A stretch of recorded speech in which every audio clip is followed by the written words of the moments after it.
see them. Your Excellency, next in line is Honorable Aden Duale, Cabinet Secretary, Minister of Defense, in witness whereof by Honorable Patrick Mariru, and if the General is there to come.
Your Excellency, the next is Professor Juguna Dungu, Cabinet Secretary, Judge of National Treasury, Economic Planning, accompanied by Dr. Chris Kipto, Mr. James B. Muhati, and Honorable Francis Kuria Kimani.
Your Excellency, next in line is Honorable Aisha Jumwa, Katana, Ministry of Public Service, Gender and Affirmative Action, witnessed by Amos N. Katesia and Ms. Veronica Nduva, and in the presence of Honorable Eric Mushangi Karemba.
Next is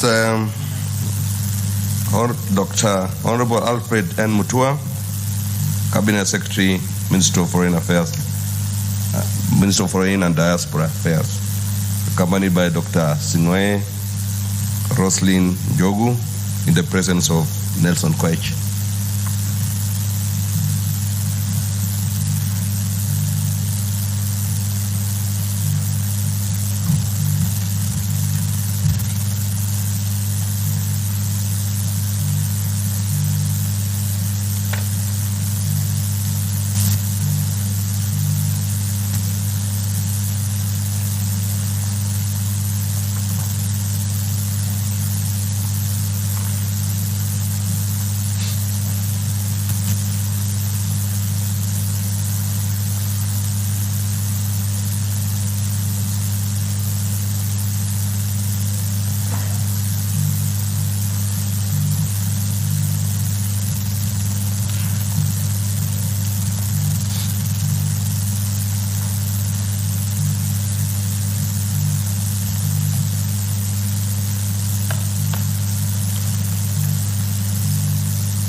Excellency, next is Honorable Alice Wahome, CS, Minister of Water, Sanitation and Irrigation, to be accompanied by Dr. Paul Rono and Efandas in the presence of Honorable David Kangogo Powen.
Excellency, next in line is Honorable Simon Keche Lugui, Cabinet Secretary, Minister of Cooperatives, Micro, Small, Medium Enterprises Development, accompanied by Patrick Kaikilemi, Susan Mangeni, in the presence of Honorable James Mwangi Kakuya.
Next in line, Your Excellency, is Honorable Soipan Tuya, Cabinet Secretary, Ministry of Environment, Climate Change and Forestry, accompanied by Festus Ngeno and Gitonga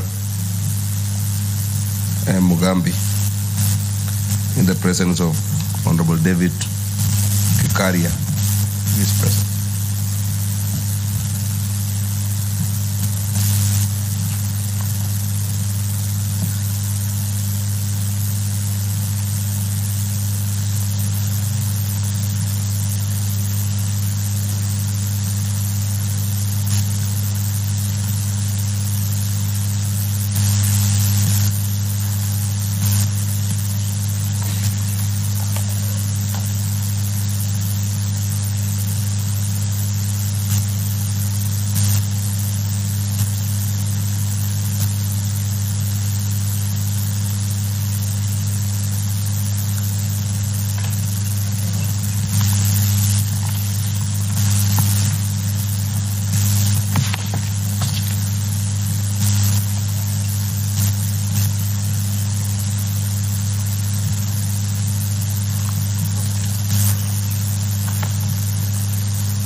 Next, Your Excellency, is Susan Nakumicha Wafula, Cabinet Secretary, Ministry of Health, to be accompanied by Harry Kimutai and Mary Mudhoni Muriuki, in the presence of Honorable Dr. Robert Pukose. Please allow.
Next in line, Your Excellency, is Honorable Ezekiel Mashogu, Cabinet Secretary, Ministry of Education, accompanied by Dr.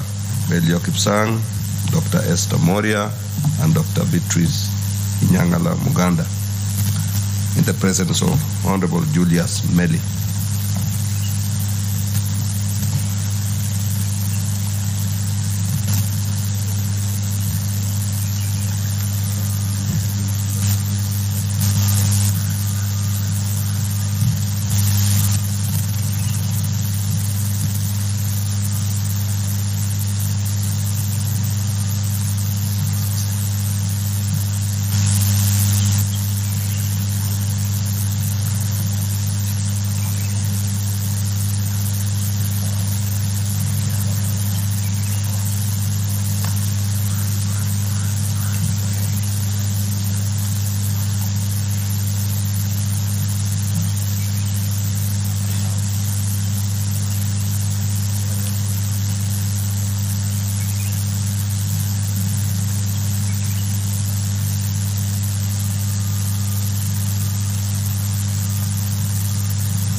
Next in line, Your Excellency, is Honorable Rebecca Miano, accompanied by Abdi Dubat Fido, Idris Salim Dakota, in the presence of Peter Lochakabong.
Next in line, Your Excellency, is Honorable Mithika Linturi, Cabinet Secretary, Minister of Agriculture and Livestock Development, to be accompanied by Philip K.R. Sama, Honorable Jonathan Mweke, in the presence of Honorable John Kanyuitia.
Next in line, Your Excellency, is Honorable Kipchumba Murkomen, Cabinet Secretary, Minister of Roads and Transport, to be accompanied by Engineer Joseph Mbugwa, Mr. Mohamed Dakar, in the presence of Honorable George Masharia Kariuki.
Next in line, Your Excellency, is Mr. Eliud Owalo, Ministry of Information, Communications and the Digital Economy, to be accompanied by Professor Edward Kisiangani, Engineer Tonui, in the presence of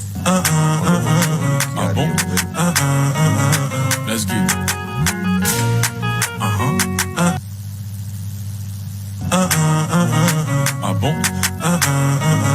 Let's get it.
Next in line, Your Excellency, is Honorable Florence Kaibore, Cabinet Secretary, Minister of Labor and Social Protection, to be accompanied by Mr. Geoffrey Kaituko and Mogosi Motari, in the presence of Honorable Alice Wambuingana.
Next, Your Excellency, is Honorable Ababu Namwamba, Cabinet Secretary, Minister of Youth Affairs, the Arts and Sports, be accompanied by Ismail Muhalim Madei, Engineer Peter Toom, in the presence of Honorable Daniel Wanyama Sitati.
Excellency, Cabinet Secretary, Minister of Public Works, accompanied by Honorable Generali Korir Nixon, Mr. Charles Inga Mwaura, Mr. Joel, in the presence of Honorable Joash Nyamache Nyamoko.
Next in line, Your Excellency, is Honorable Penina Malonza, Cabinet Secretary, Minister of Tourism, Wildlife and Heritage, to be accompanied by John Lekakeny Ololtua, Ms. Musaiya Sylvia Kehoro, and Ms. Umi Mohamed Bashir, in the presence of Honorable Chafet Kareke Mbuki.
Your Excellency, next in line is Honorable Davis Kaichirchir, Cabinet Secretary, Minister of Energy and Petroleum, to be accompanied by Mr. Alex K. Washira and Mohamed Liban, in the presence of Honorable Vincent Mushoka Musau.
Excellency, last but not least, is Honorable Sir Buria, Cabinet Secretary, Minister of Mining, Blue Economy and Maritime Affairs, covered by PS Mwangi, SC Jagi, and Mr. Shadrach Madini, in the presence of Honorable David Gikaria and Honorable David Owen.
So, Your Excellency, that marks the end of our part 1 of this ceremony. I would request Your Excellency to retreat your seat for part 2 to begin.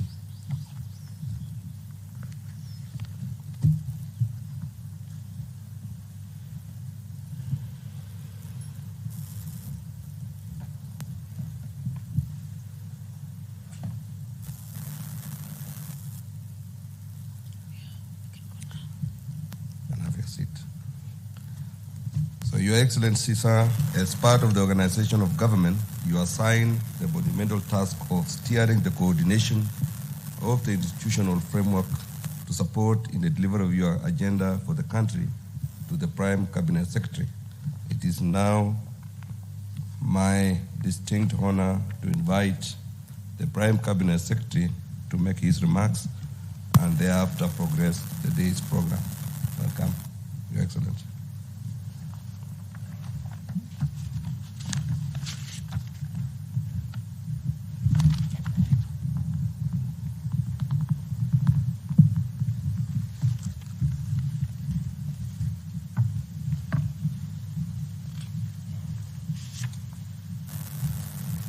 Your Excellency, the President of the Republic of Kenya, Dr. William Samoei Ruto,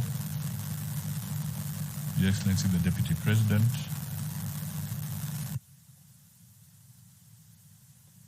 before I make some short remarks, let me take this moment, with your permission, to invite the UN Resident Coordinator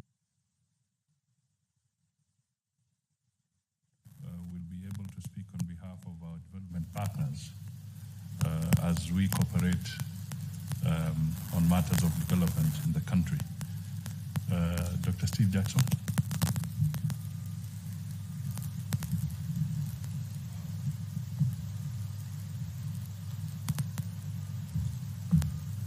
Asante sana.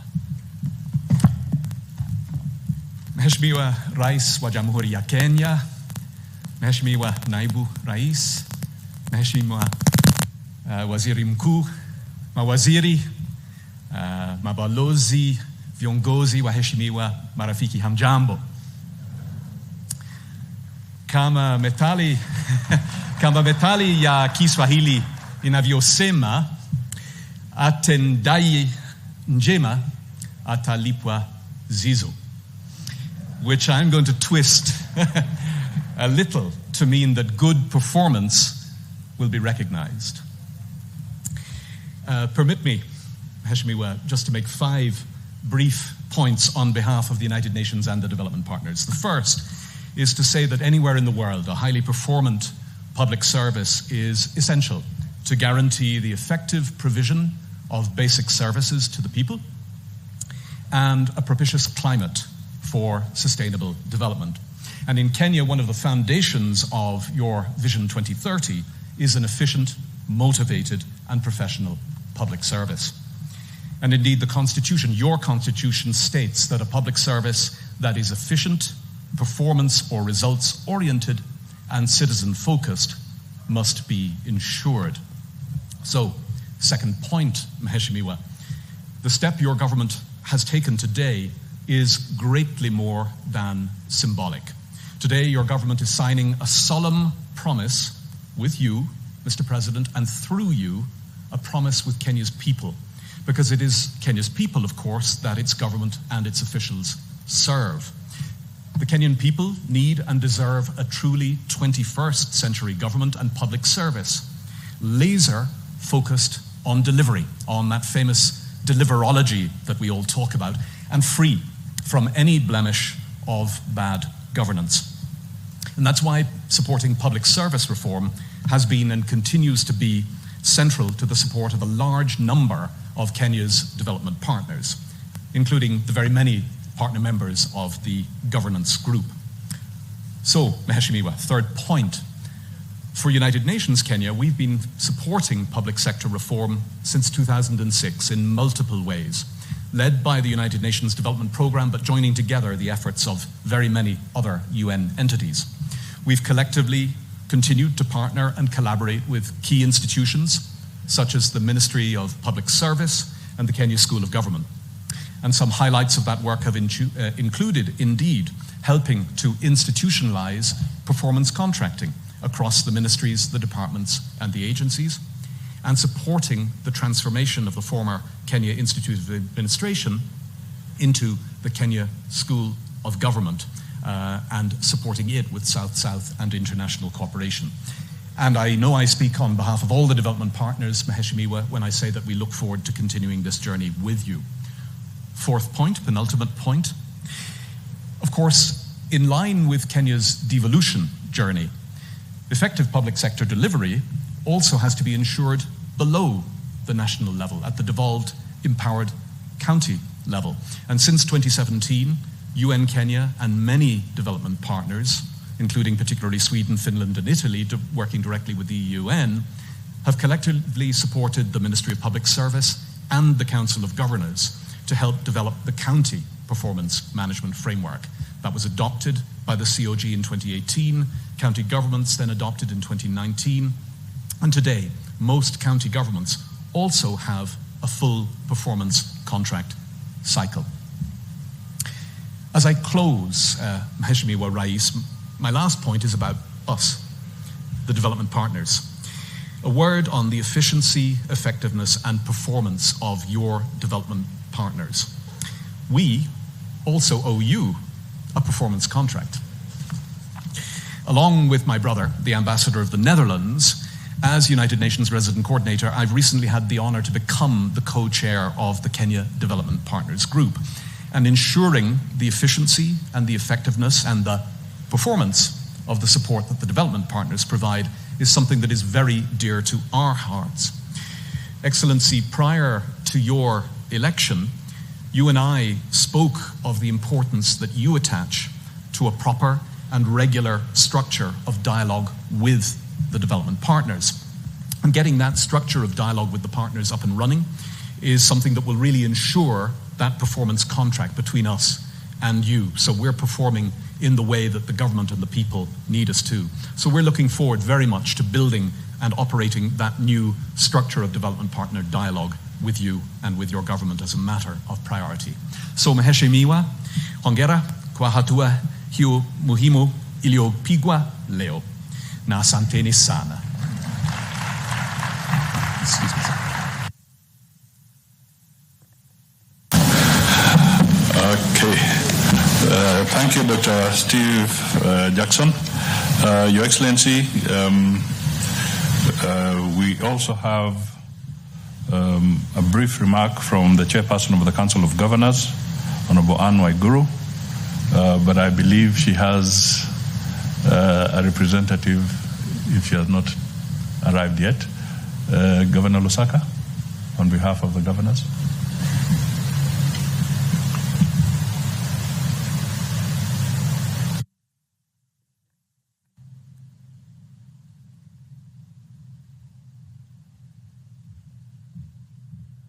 Your Excellency, the President of the Republic of Kenya, Your Excellency, the Deputy President of the Republic of Kenya, Honorable Cabinet Ministers, PSs, distinguished ladies and gentlemen, on behalf of the Chair, who should be around, quite a number who are caught at the gate, Your Excellency, because of traffic, but power abhors a vacuum, and I know they are somewhere they are held.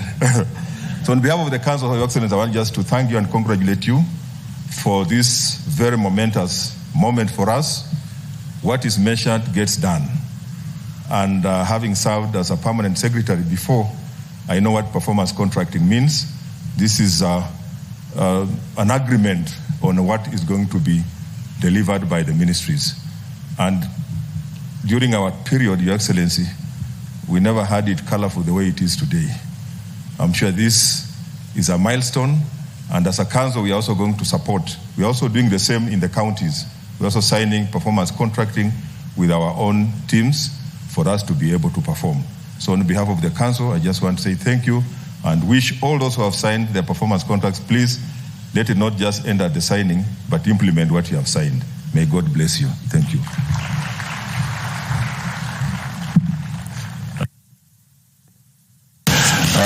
Your Excellency, let me note that apart from Steve Jackson, we have, I think, one or two other members of the diplomatic corps. If they are here, they can just rise where they are. Members of the diplomatic corps who had joined us for this particular session. Your Excellency, apart from those who have executed the contracts today, we also have members of independent commissions. If they can also rise where they are. Thank you. We acknowledge you. Asante sana. Your Excellency, we also have the chairs of various boards and their CEOs. If you can rise where you are. Wow. Asanteni sana, tafadhali. We also have the chairs of the councils of the universities and the VCs. If they are present, they can also rise. Asanteni sana. We also have the various legislators who came in, heads of committees. If they are present, again, you can rise. The ones who made it. Thank you for representing the Parliament.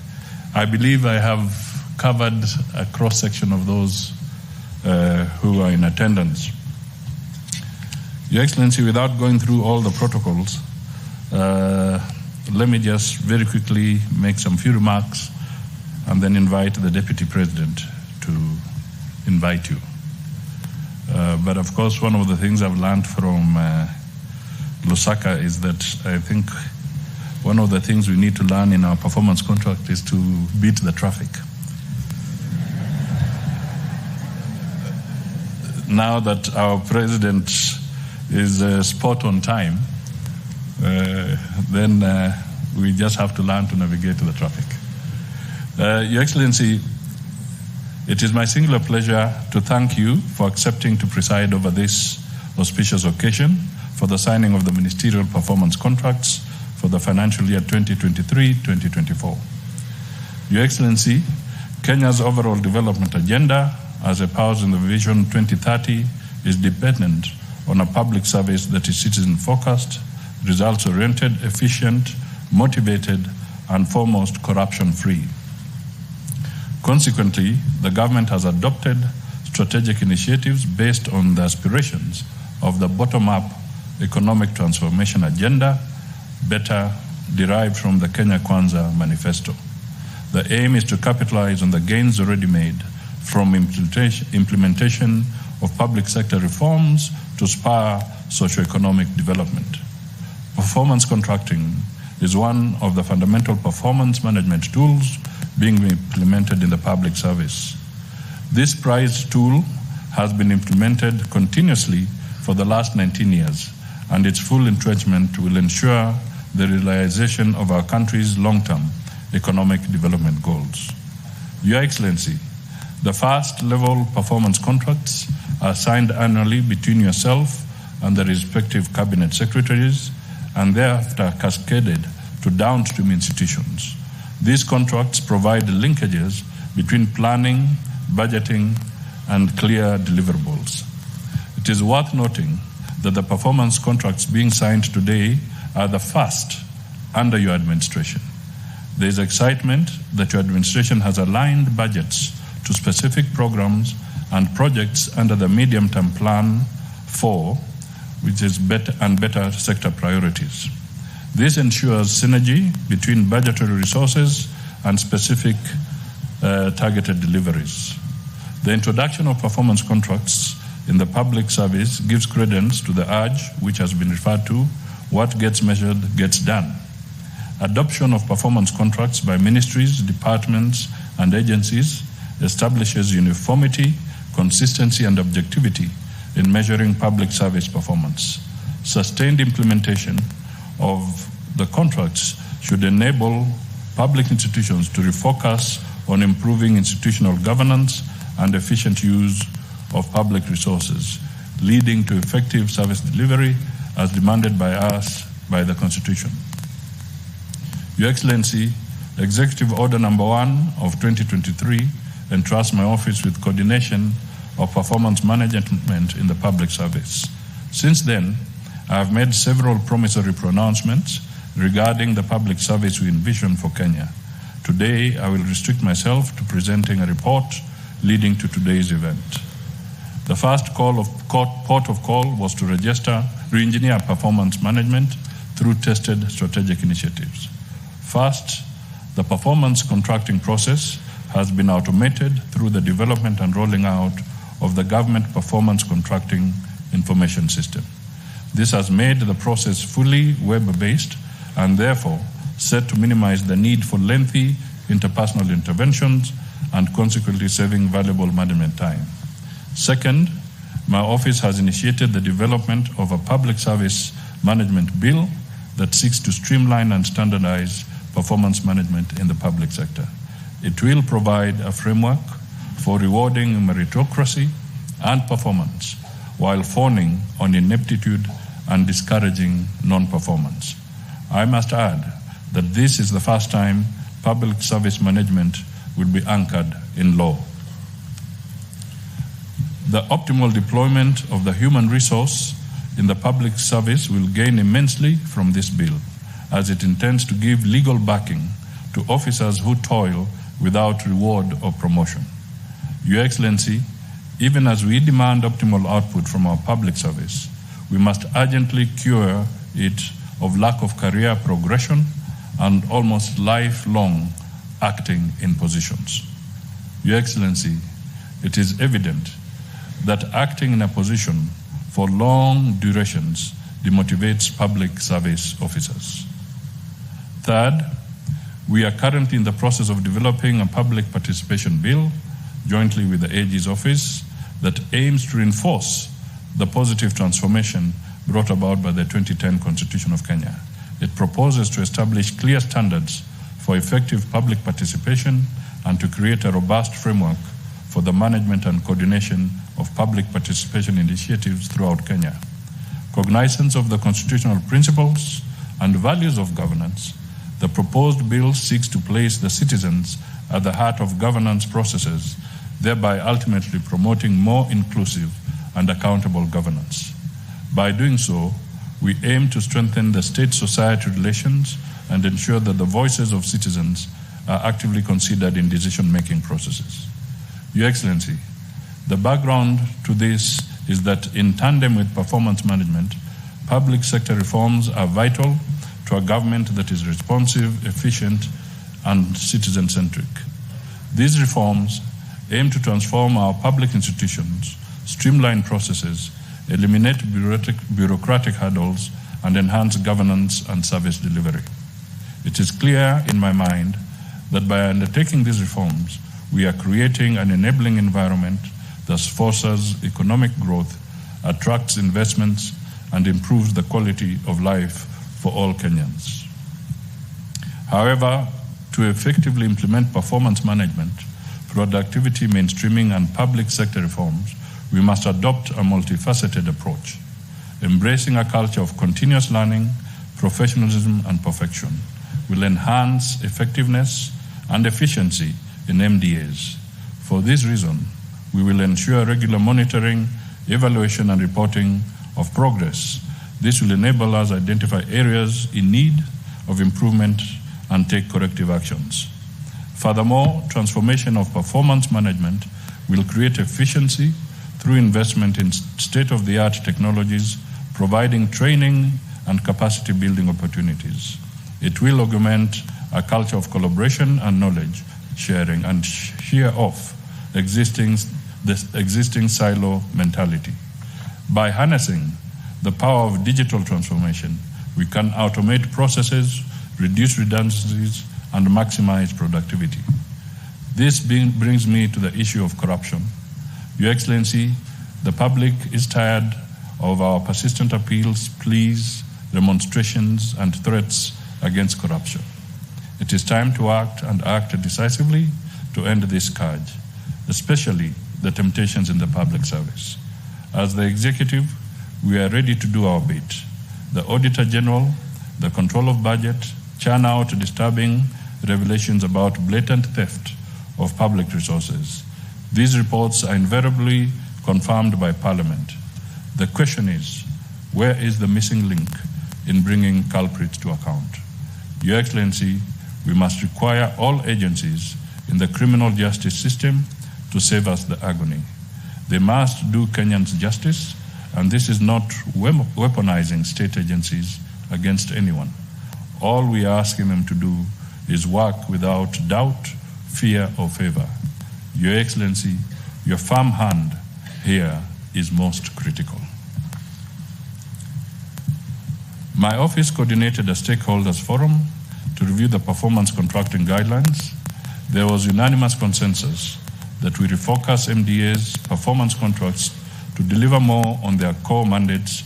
As a consequence, MDAs are now required to include in their performance contracts the following indicators that are core to the government's transformative agenda: digitalization of government services to accelerate the adoption of ICT in service delivery; 2, productivity mainstreaming to entrench a culture of performance and productivity to enable MDAs measure the efficiency and effectiveness of resource utilization to realize maximum output with fewer inputs; and 3, implementation of the Presidential Directive on National Tree Growing Restoration Campaign to accelerate the growth of 15 billion trees for restoration of 10.6 million hectares by 2032.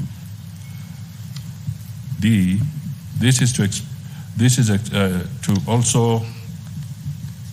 is also expected to increase Kenya's forest and tree cover from the current 12% to 30% by 2022. Your Excellency, today's ceremony marks a key milestone for our administration. The implementation of the performance contracts will ensure that the commitments that you made to our people are realized. May it also interest you to note that the performance contracts that we have signed with you have been deliberately designed to incorporate the priority programs and projects contained in the 4th Medium-Term Plan, MTP4, 2023-2027, and the national development priorities in the 5 better sectors to be implemented by MDAs during this financial year. The remaining performance contracts will be finalized, signed, and cascaded to other levels to facilitate timely implementation of commitments captured in the contracts for this financial year.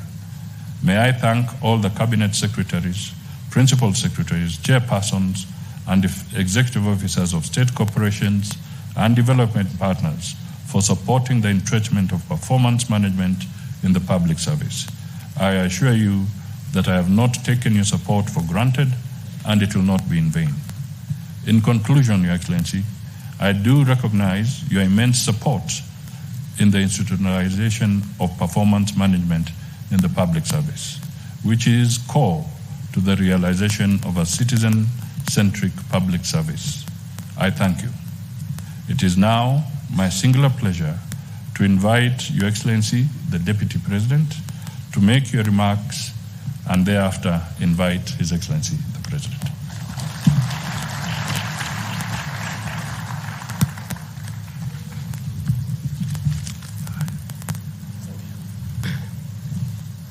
Your Excellency, the President of the Republic of Kenya and Commander-in-Chief of the Defense Forces, the Prime Cabinet Secretary, my Cabinet colleagues and the Principal Secretaries and all the senior people here today, good morning. Your Excellency, I don't have a written speech because this contract is a serious thing. And you need to think very through what you have signed. And Your Excellency, on behalf of this team and those who work under you, I want to thank you for the privilege to serve. Among 50 million Kenyans, you chose a few of us, very few in terms of percentage, to assist you in the management of the affairs of this country. Your Excellency, you have a very high expectation of all of us, just like the people of Kenya have. The President of the Republic of Kenya, seated here today, signed a 5-year contract with the people of Kenya, subject to renewal on performance and subject to termination on non-performance. As a Deputy President and Principal Assistant, I can tell you today, the President has no intention whatsoever to have his contract terminated by the people of Kenya. His very intention is to have it renewed, and therefore those working under him must perform and perform efficiently. So on a day like this, what I have seen this morning, I'm a bit worried. The day you are signing performance contracts is a very important day because it marks the beginning of performance. Mimi najua ni mzee hii boma hapa ya nyumba kumi hapa kwa hii Ikulu. Nataka nimwambie siri kidogo tu, especially those of us who came with the President from the political space and who are his friends, and we assisted him to become President. Once he gives us a job, that is the termination of that friendship. The friendship with the President will be based on nothing but performance. Performance. And me, I know. Mimi masomo yangu yuko chini kidogo, lakini I know a few things. Mimi, I know my relationship with the President is not based on my 20-year friendship with him, and I assisted him in the campaigning. It is based on performance. And I know if I don't perform, that relationship will be strained. I want to urge you today when he's here, please perform. Perform. Because the President has a performance contract with the people of Kenya, and it is your performance that will assist him to fulfill that contract. So let us all do what we have to do, and let us be efficient. When I joined the Kenya School of Administration, in those years we were taught the worst style in management is management by crisis, known as firefighting. That is what most of us have been doing. You wait until the last minute, there's a deadline, is when you are running around. Your Excellency, before I call you, I just wanted to comment about one matter. Last week, you took a decision to limit foreign trips by all these people sitting here to a certain number in a year, which is very unfortunate. That should not have been the case. People should have regulated themselves to travel when it is necessary. But because of the opulence, that all ministers and PSs were out of the country most of the time, the president had to put a stop and say you can only do so much. And sometimes I wonder, why do you have to honor every invitation that you have been given to every country? Your Excellency, at times we have tried to hold cabinet committees, we can't. 5, 6, 7, 8 ministers are out of the country. Some change clothes at the airport from one country to another. That is the truth. Why can't you regulate yourself? If the president was to travel and honor every invitation, he will be out of this country the whole year. You just have to decide what is useful and other things you can leave to our ambassadors out of the country. Please let the president not limit your travel. Just be responsible. You have a work to do, and the work is here in Kenya. Again, Your Excellency, we have done so much as an administration, but the information is not out there. Our ministers are quiet. They are called for TV interviews, they don't show up to say what they have done. And then the media have a field day because nobody talks for government. I would rather we spend more time explaining to the people of Kenya what we have done in our respective dockets as opposed to travel. And if we have to travel, let's travel up country to where wananchi are and explain what we are doing. I don't think the president will cap your travel out of Nairobi. I don't think he will. I don't think he will. So mimi nimemwibia siri tu kidogo kama mzee nyumba 10 hapa. Nimeona watu wale wamechelewa, nikaona rais unaniona ninamjua. Nikaona uso yake nikajua hapa kimeumana. Sababu leo ni siku ya performance contract. Ile siku muhimu sana ya kuja kuweka. Na wewe umefika pale, rais amekaa.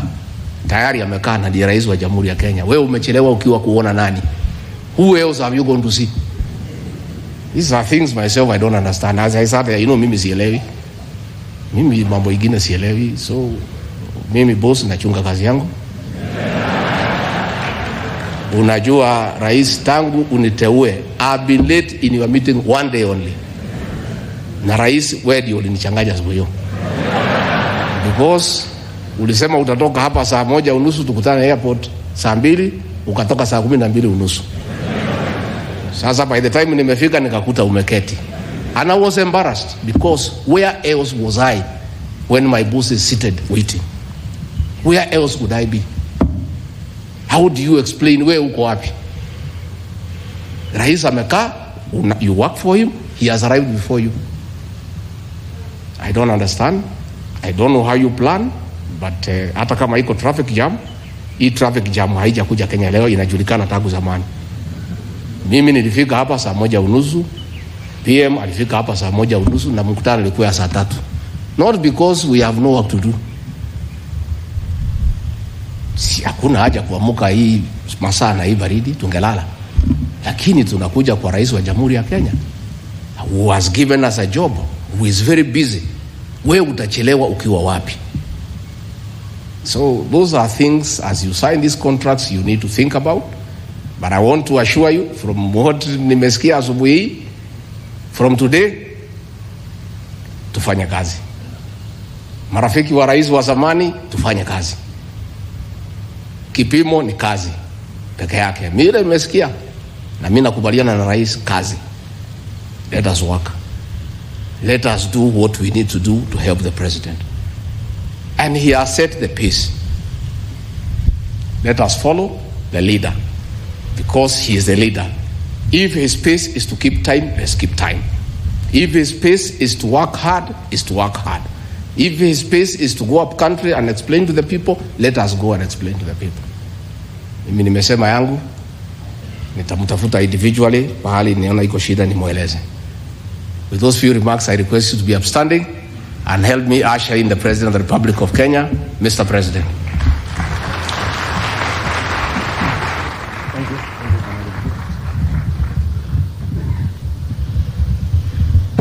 Thank you very much. Let's take our seats. Asanteni sana. Mr. Deputy President, Prime Cabinet Secretary, Ministers, PSS, our good ambassadors, the representation of the Council of Governors, the representation of Parliament present, chairs of parastatals and CEOs, ladies and gentlemen, good morning. I welcome you to this very important occasion of signing our performance contracts. As has been said, the people of Kenya are the ultimate employers of all of us. They pay our salaries, they pay our allowances, and because they do, they legitimately demand of us that we meet our commitments, that the program that we sold to the people of Kenya, we keep, we perform, we implement, and we actualize what we committed ourselves to. Let me say that before I make my statement, that there are two fundamental things that I want us, the people who are the senior-most members of our administration, that we have a historic moment as a country to make Kenya the great country that we always wanted it to be. We've discussed, there's been many analogies as to what countries that started with us. We've discussed about Malaysia, we've discussed about Singapore, we've discussed about the Asian tigers, and we have made all manner of references. I want to say that this is the historic moment for Kenya to be the great nation that we always wanted it to be. And history has given us the opportunity, those of us seated here, to be the men and the women that will bring the greatness of our country to where it is and to where it should be. It's a very defining moment from where I sit, because I see the great opportunity for our country. And that is why, for the first time in Kenya, we are in the midst of the most vigorous national debate in our nation's democratic history. For a few years now, the cost of living has been an oppressive yoke around the necks of most Kenyans, and its most punitive effects have been felt by vulnerable people, most of them at the bottom of our economic pyramid. The COVID-19 pandemic, for example, not only brought home the intense local impact of tremendous external shocks occasioned by disruption of international supply chains and markets, it also revealed the limitations of the prevailing economic model and exposed the full extent of the nexus between the state and citizens. For those who had jobs, majority of whom were in the informal sector, the prices of essential commodities rose beyond the purchasing power of their incomes, demonstrating the precarity of the majority of our people's livelihoods, and serious illness brought with it the ever-present threat of poverty arising from exorbitant medical costs. Although there was opportunity to use the COVID-19 downtime to increase agricultural productivity, subsidizing farm inputs was not a priority compared to vendor-driven pandemic-related expenditure, which eventually failed due to wastage, corruption, non-performance, and delays. Other measures and programs undertaken during this time exacerbated the suffering of Kenyans at the bottom and made many people question the priorities of their government. This was the beginning of the national conversation that subsists to this minute and has anchored robust engagements which defined the last election and subsequent political and policy discourse. The primary bone of contention is, who does the government work for? An old and favored approach to answering this question was to pledge to do more, in fact, much more, of the same old policies, programs, projects, and interventions that have failed at such a high cost that poverty, unemployment, and underdevelopment are actually intolerable. The other option was to embrace a bold new vision and undertake ambitious interventions aimed at transforming the country's economy by creating jobs, increasing incomes, while ensuring that food, shelter, and health are available to everyone, especially those of us who are not privileged. I say this in reflection because a trend was created that using other people's money, which is debt, is a very innovative way of delivering government programs, which is the biggest fallacy, because as a result of using other people's money and contracting debt left, right, center, front and back,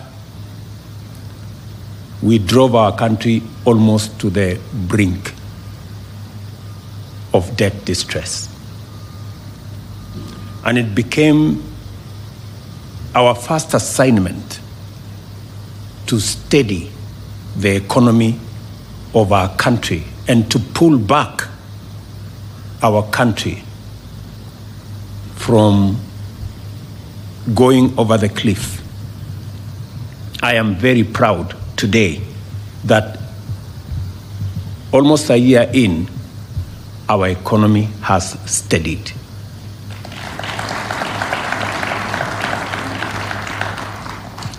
I am very proud today that the interventions that we have taken, though not popular, though very painful, but I want to say here, they have paid off. Today, our country is on fairly sound economic footing. And our decision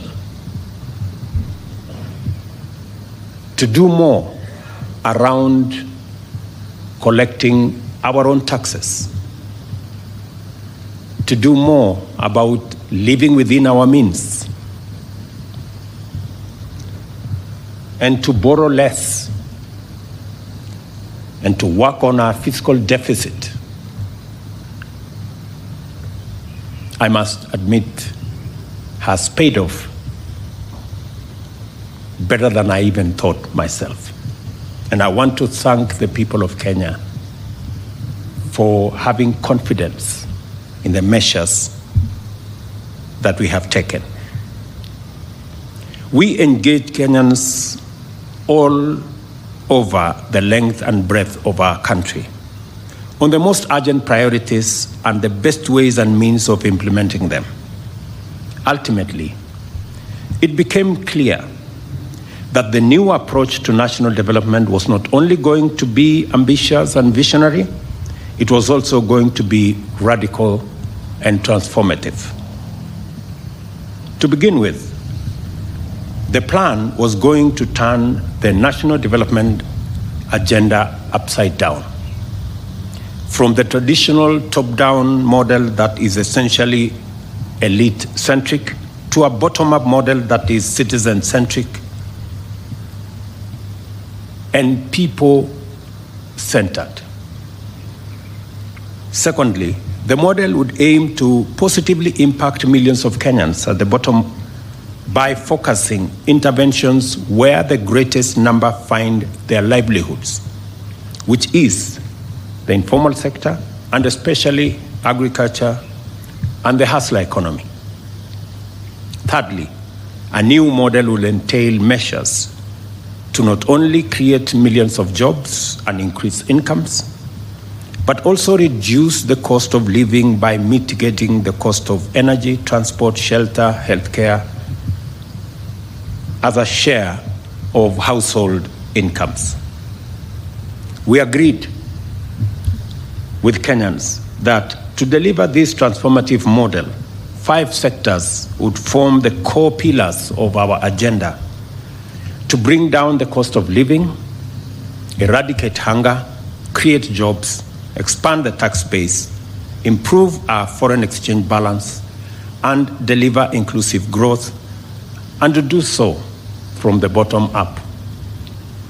These sectors are agriculture, micro and small medium enterprise economy, affordable housing, universal healthcare coverage, and digital superhighway with a creative economy. These form the pillars of Better, our plan, the bottom-up economic transformation agenda, which sets out my performance contract with the people of Kenya that I entered on behalf of all of us to be delivered by the entire government. The terms of the contract are fairly straightforward. In return for paying their due taxes in a timely fashion, the citizens of this country not only expect, but are entitled to receive the benefits of all government services in a prompt and satisfactory manner. By virtue of our governing mandate, we are committed to the performance of our part of the contract, and so in full. I have talked to many Kenyans as I travel out of my office. I was in Murang'a the other day, and speaking to ordinary people, they have confirmed that they do not want their country saddled with unnecessary punitive debts. They were very clear to me. And they have committed that, yes, they are going to pay taxes, but they demand, and rightfully so, delivery of every service that is due to them, and that nobody steals their money. That they were unequivocal. The robust national debate over the bottom-up economics demonstrated that the people of Kenya are highly engaged with the policies that affect their interests and are ready to give good policies a chance.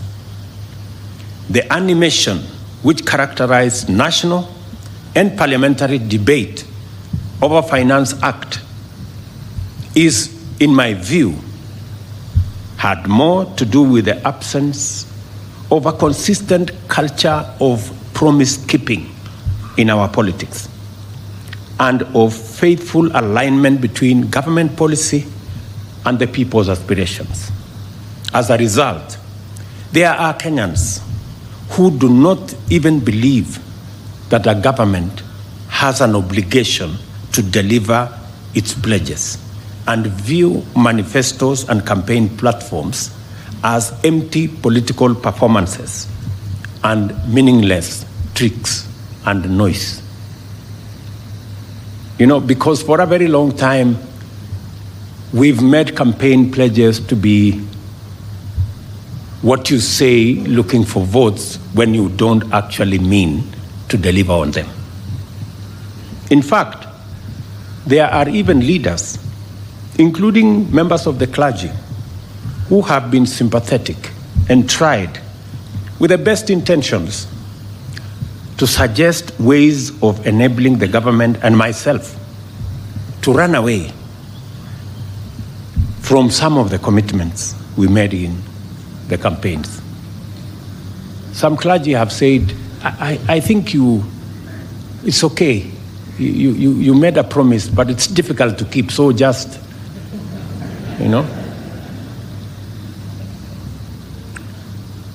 And it's because of the culture that has been built.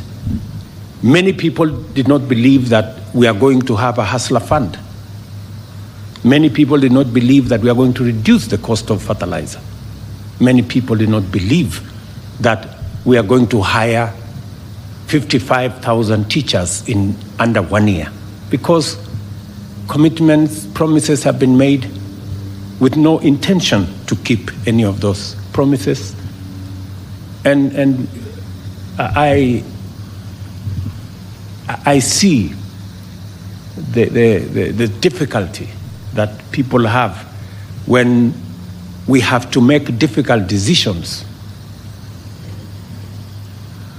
They think that we have overcommitted ourselves. I want to tell the people of Kenya, the commitments we made, the promises we made, we will keep each and every one in full.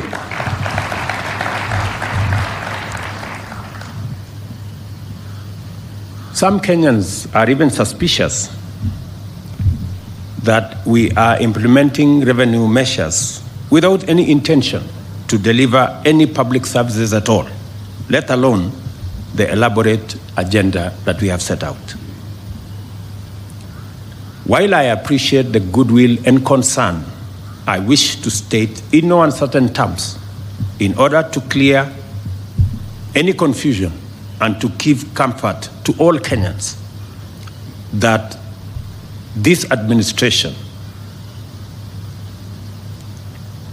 is committed, fully committed, to the implementation of the pledges and commitments contained in our bottom-up economic transformation agenda plan. We promised that our government would defend the Constitution and constitutionalism, institutionalize issue-based, performance-oriented politics, and implement better our plan. We shall not run away from any of the commitments therein. We will keep them.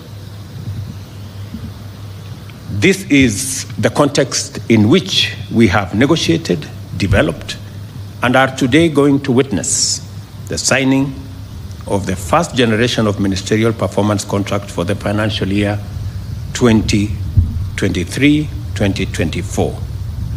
Performance contracting in the government of Kenya is now in its 20th year of continuous implementation, and over that time, the performance contracts have evolved into a robust tool employed by government for measuring the performance of ministries, departments, and agencies in serving the people of Kenya.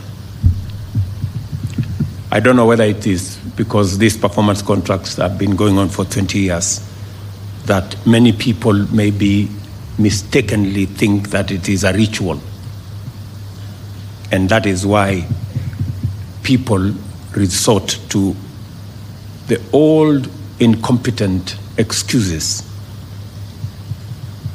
that there was traffic for them not to be in a public, the most important public function.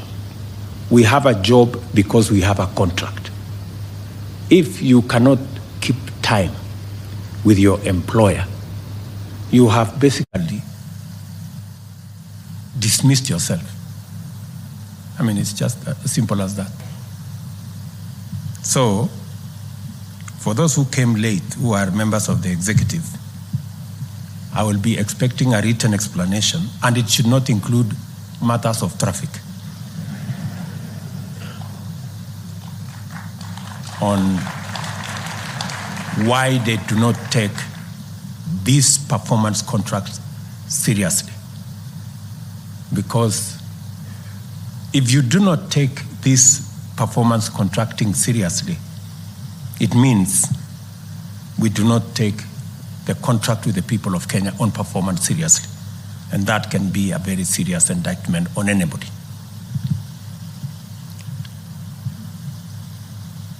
The performance contracts framework has also been critical in enabling government identify, collect, collate, and analyze vital information connected with the performance of public agencies.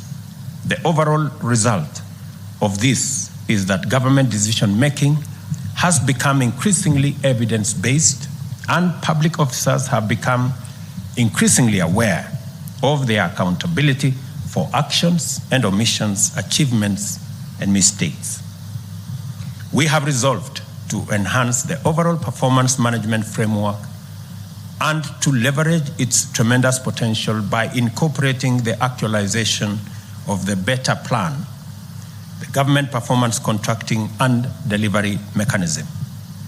Our objective is to achieve the highest levels of efficiency and effectiveness in the delivery of public services, ensure accountability in the utilization of public resources, improve the mechanisms of service delivery, realign public agencies with their core mandates, and accelerate the completion of programs and projects.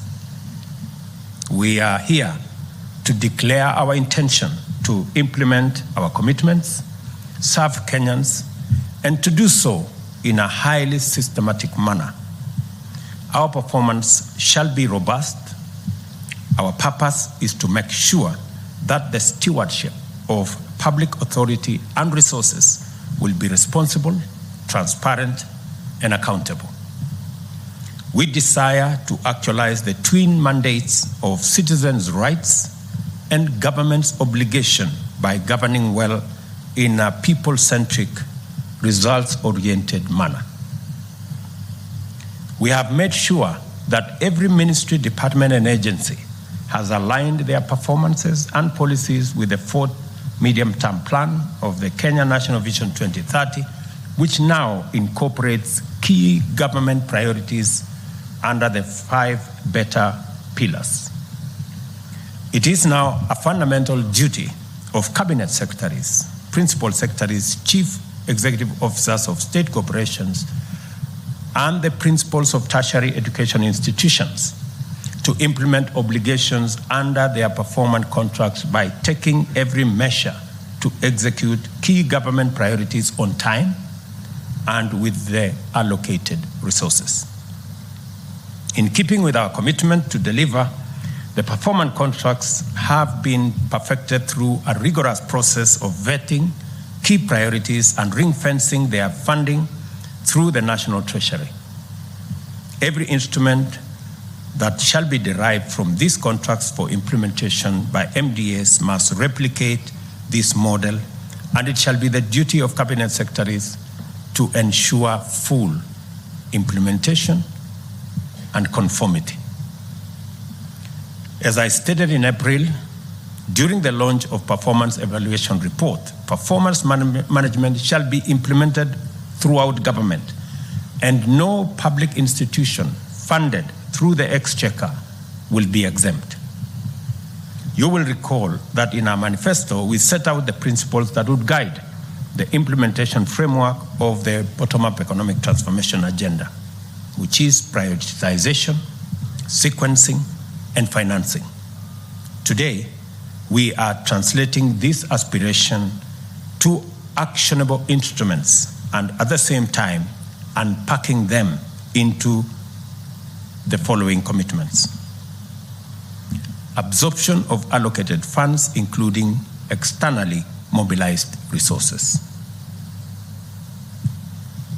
And we have indicated in the performance contract, which every minister has a copy, and I also have a copy.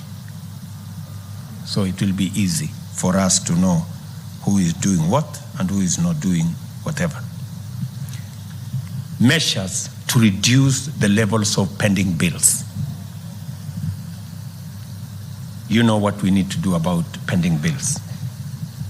Digitization of government services. I already asked every minister, every PS to make sure their ministries, state departments,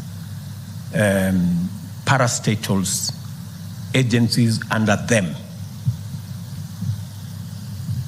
work with the ministry responsible, ICT and Interior, to make sure that we move all government services to the digital platform for purposes of efficiency, for purposes of ease of delivery of those services, and making sure that all public resources are accountable, are accounted for.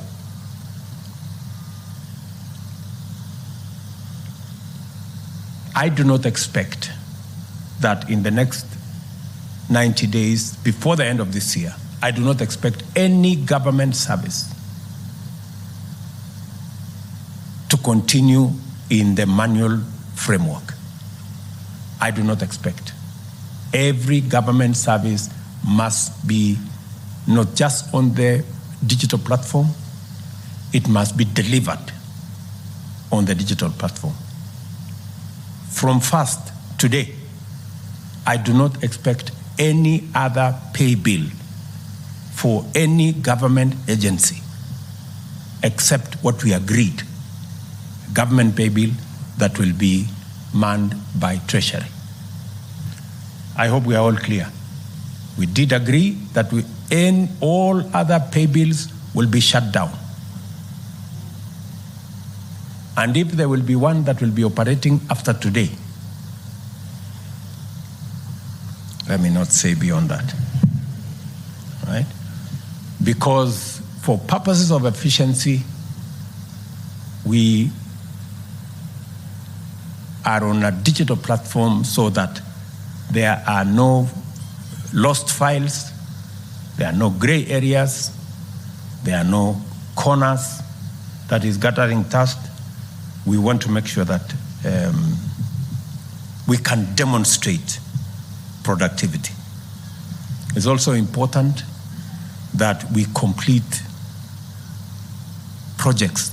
We have projects in ministries, in state departments that are 20 years old. I told the Ministry of Housing, we have markets, 180 markets that were started 15 years ago under the ESP program. We have now committed resources this year. All those markets should be completed as a priority in the next 1 year. All those markets should be ready. Matters environment are going to be front and center of what we will be doing as well.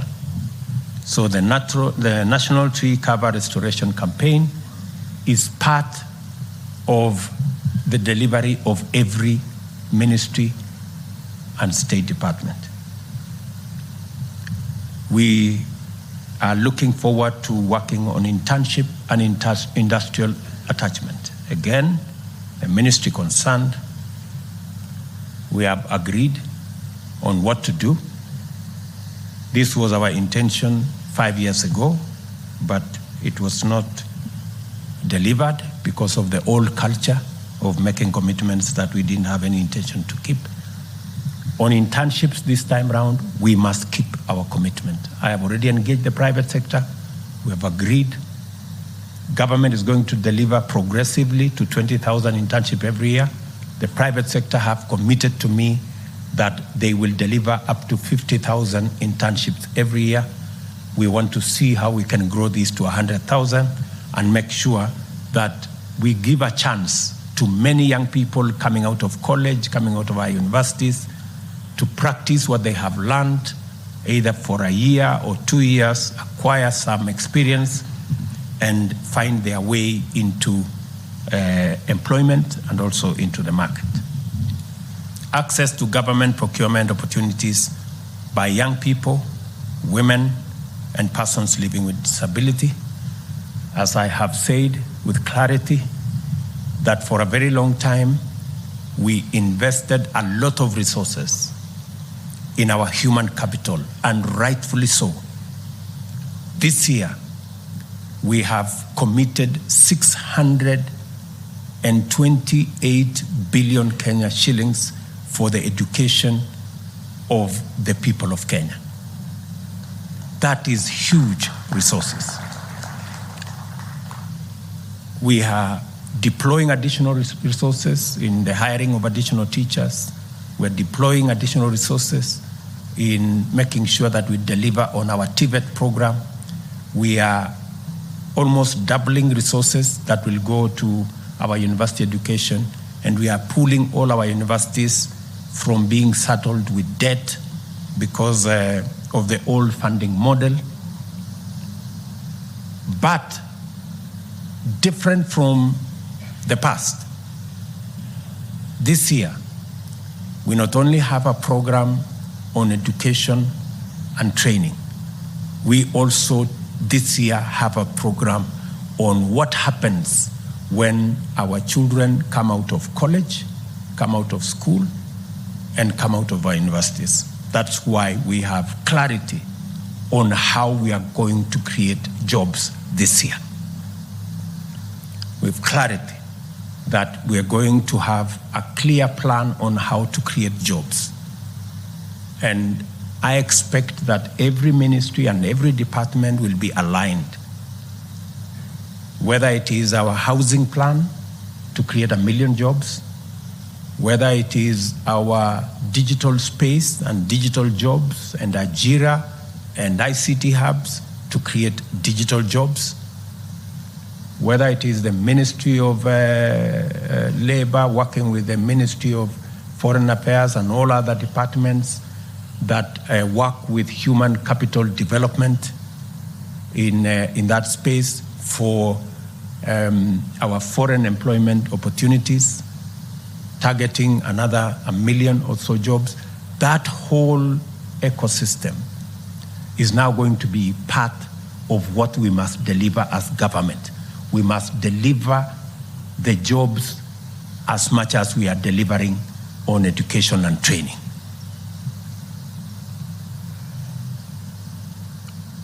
We are also going to work on the project and program of local content. As you've all seen,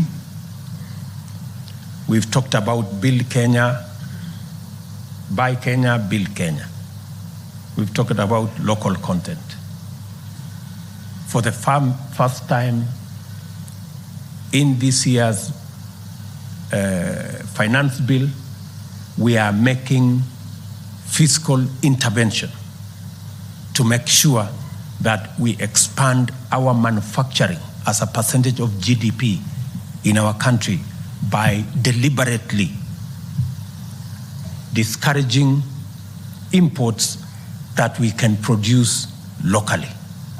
Whether it is cement, whether it is steel, whether it is furniture, whether it is fish, and all the other things that we've always imported when we can manufacture them locally using local talent, local expertise, local resources, and building our local manufacturing and industrial capacity. I am very proud that we are now moving in that direction as part of what we must do. As I mentioned before, many Kenyans have been disappointed by the endless cycles of unfulfilled pledges. Because of our long history of white elephant projects and corruption scandals, some see these commitments as vendor-driven kickback rackets, disguised conspiracies to embezzle public funds. There are people who are listening to us out there. When they hear we are going to do CAIPs, County Aggregation Industrial Parks, they hear we are going to do markets, we are going to build this road, we are going to deliver on that dam, they think it's an opportunity for them to go and steal public money. I want to tell you in broad daylight, eyeball to eyeball, that will not happen. Please, good people. Yes. I have had a heart-to-heart discussion with my cabinet. I want to do the same with the rest of the government bureaucracy from PSS down to directors. It will not be business as usual. I made a commitment to the people of Kenya that there will be no money to steal. There is only money to deliver on the programs, on the projects, on the aspirations of the people of Kenya.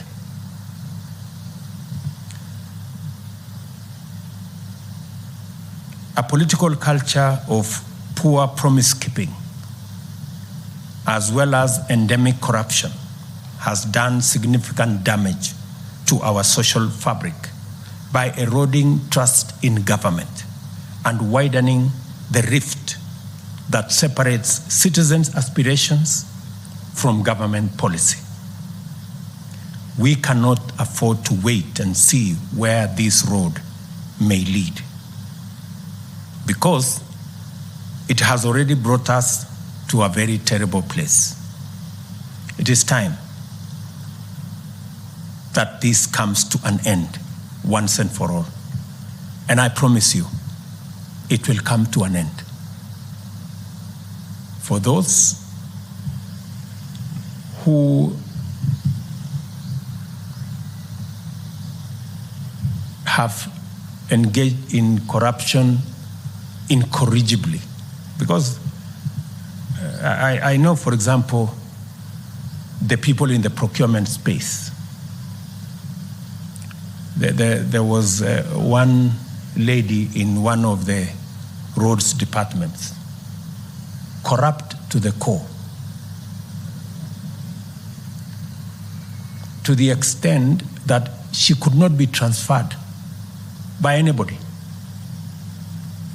even by the minister, because if she was transferred, she will go to court, buy the court process, and make sure that she's returned. That is the kind of chronic where corruption has taken us. I hope Mr. Kipchumba Murkomen and Bwana Mbogwa, I hope that lady no longer works for the government of Kenya. Yeah. We cannot have such.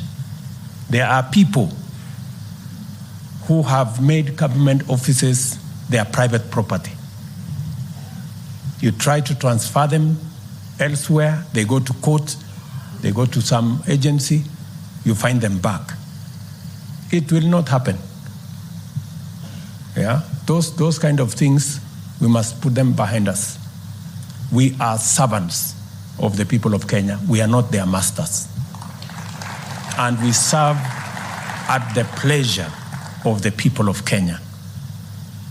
We don't serve at their mercy. So it's going to be different. It is going to be different. I promise you it's going to be different.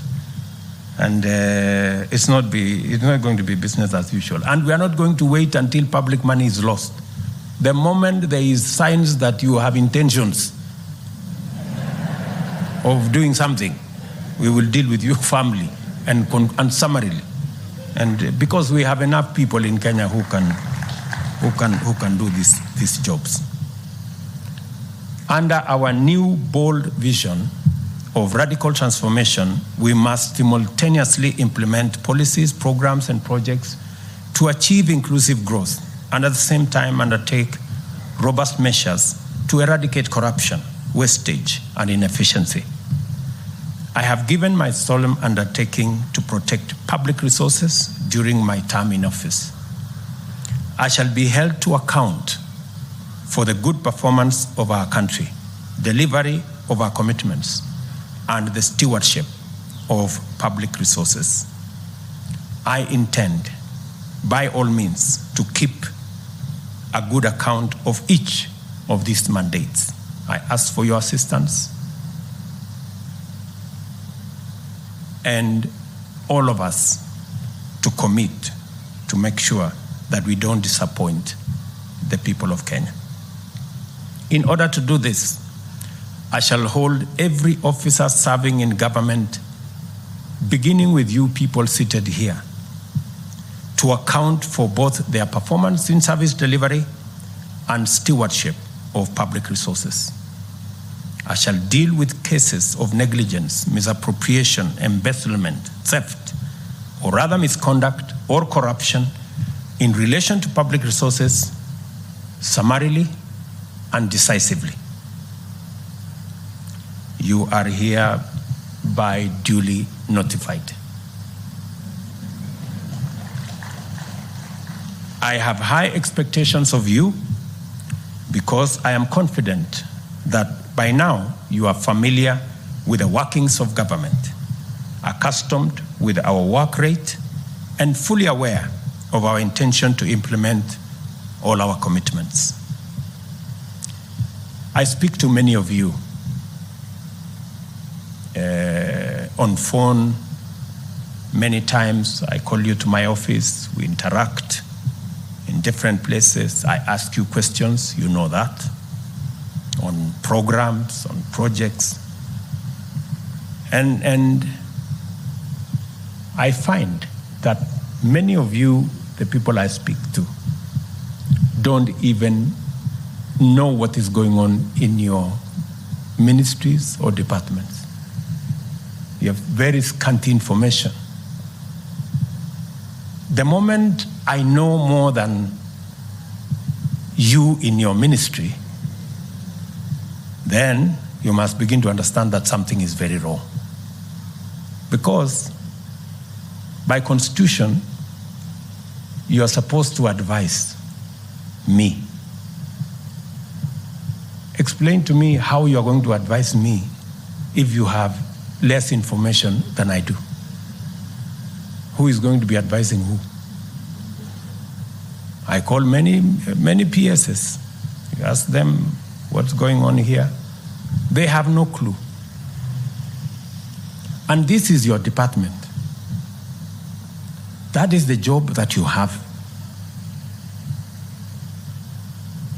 You are not a messenger. You are not a security person. You are not a photographer. You are not a watchman. You are the PS or the minister. And the job of the minister and the PS you don't know, or you don't have information. How do you run a ministry or a department or a parastatal if you have no information?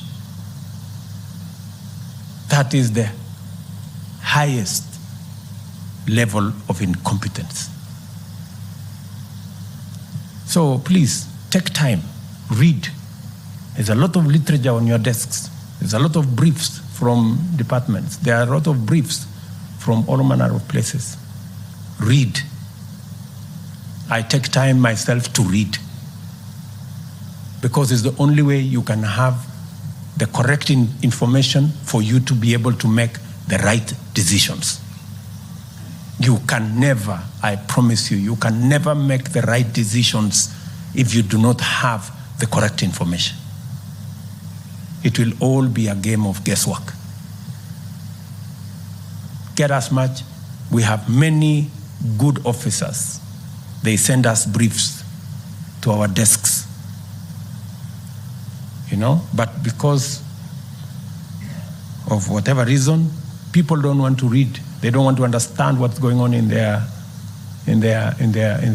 state departments or ministries or where they're supposed to be doing. So please, let me ask you, I get a lot of feedback from the public. For example, I was in Kwale and I stopped in Likoni and I was talking to the public, and one of them was asking me, Mr. President, we haven't quite understood how the Hustler Fund Phase 2 is working. How do we form the groups? And I remember I called CS Chelugui. I didn't find him, so I called his PS, and I found her, and I explained to her, I told her, look, the public is not understanding this. Did I call you or not on Sunday? You know, I told you this is what the public is saying. Please do more sensitization on Hustler Fund Phase 2. Sindio? So, feedback, you know, and it's not because of any, we have to perform. You know, we have to perform. So when you hear my deputy saying, find time, travel, but travel and see the people who have hired us, you know, go to different parts of Kenya so that you can get feedback from the public, and on and on and on and on. So this is what we must all, when we talk about citizen-centric, it is ultimately the citizens we are serving.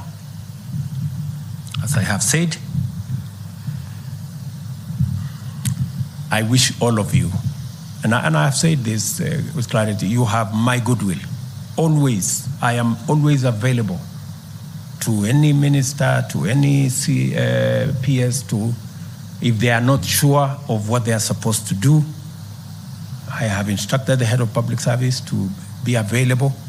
My economic team is here. I want them to stand up if they are here this morning. Members of my team, they are here. Simameni, I'm sure, I think some of them got late also. They should know better. So I have deployed a whole team of almost 10 people to assist every state department, every ministry. Whenever things are not clear, they are not aligned, you are not sure what our commitment is, they are ready every day with an appointment. You will go through with them. If it is necessary, I normally come in there and we go through the numbers together, we go through the interventions together, we look at how best to deliver, because we are one team. You know, we are one team. And my economic team is not interested in running any ministry. And I have explained this to ministers. They are not interested. They are not in competition with anybody. They just want to assist you to succeed, because in your success is our collective success. And in our collective success is the success of our country. All of us must work together. I expect that the other arms of government will work with us in a collaborative manner. Everybody and every arm of government discharging their responsibility. We will be supportive of the other arms of government to the extent that we can, within the provisions of the law. I remember on my first day on the swearing in into office, I made a commitment that our country is going to be anchored on the rule of law. That rule of law is going to be front and center. And that is why we got rid of the culture of extrajudicial killing. And we disbanded the notorious criminal gang that was in the police that presided over those criminal activities. And I intend that the country will continue in that trajectory of the rule of law. I dare say that we did not get rid of extrajudicial killings that caused the loss of close to 200 Kenyans, that ended up in Yala River, that ended up in Tana River, that ended up in Abadeas, so that we can entertain another culture of impunity, of past, present, and other leaders using violence as a currency for politics in Kenya, and in so doing, occasioning the loss of life of other citizens. That cannot be. The same way we said no to extrajudicial killings, we have said no to violence as a means of politics in Kenya. We can discuss all other matters, but violence must not be in the equation of our politics as a country. And so, tuendelee namna hiyo, tuko pamoja kabisa. Mimi nawatakia heri sisi wote tulio hapa. Vile nilisema pale mbeleni, tuko na nafasi mzuri sana kama taifa kubadilisha taifa letu la Kenya. Na sisi tulio hapa kama viongozi wa serikali kwa sasa, tuko na jukumu la kihistoria ya kubadilisha Kenya. Ndio tumesema katika mpango wetu tuwe na mpango kamili ya kuhakikisha ya kwamba tuko na food security. Tunazalisha chakula, na mimi nawashukuru wakulima wa taifa letu la Kenya, ni wazalendo wa ajabu. Mwaka huu kazi wakulima wamefanya haijawahi kuonekana. Ndio tuzalishe chakula. We can actually double our food production in Kenya and eliminate the shame of hunger in Kenya.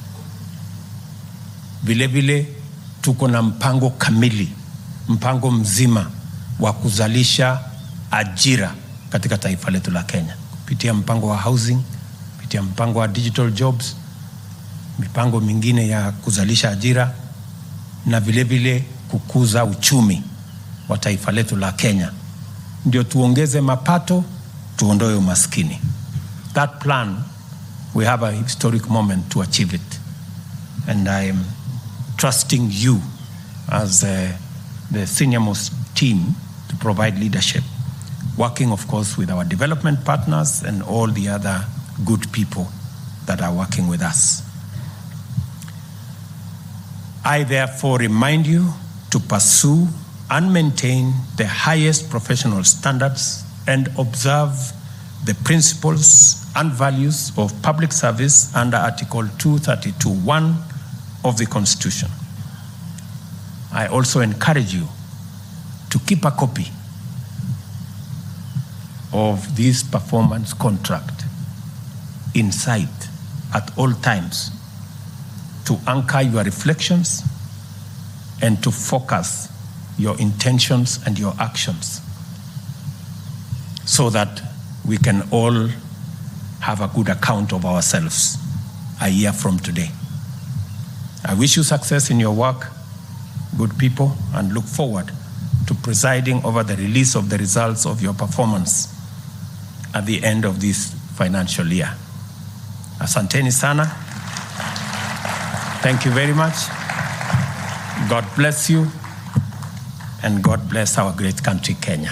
Asanteni sana. Thank you. Let us all rise and finish with the national anthem.